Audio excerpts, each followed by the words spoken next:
Zogam ya le tangte hong thâu ta un no bupan mabang kapatsa sinin semniyo Zogam ya le tangte hong thâu ta un no bupan mabang kapatsa sinin semniyo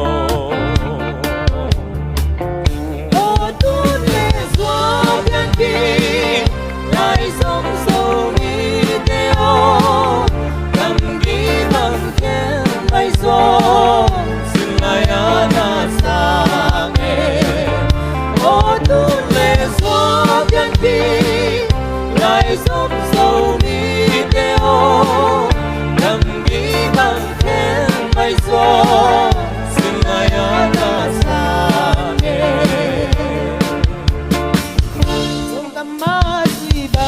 gom ni han lung cham ni o sina lawin khen cây hen lia lệ tang ve o Zogam tui bang gom ni han lung cham ni o sina lawin khen cây hen lia lệ tang ve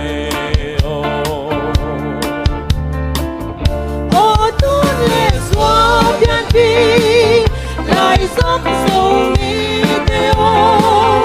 cầm ghi bằng khen bay gió xin lại ana sang ô tu lệ gió biên đi lại sống Zomi theo cầm ghi bằng khen bay gió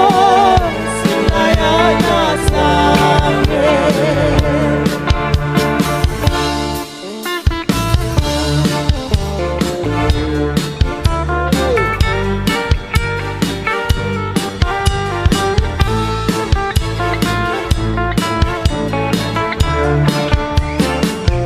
hong thâu un lia lệ tangte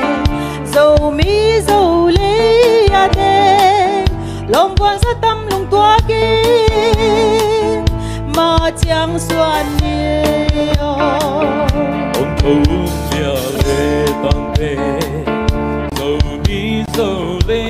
ya de lòng quan sát tâm lung tua kia mà chẳng xoan ni tu lệ gió biên đi lại sống Zomi theo cầm ghi bằng khen bay gió xin lại ana sang ô tu lệ gió biên đi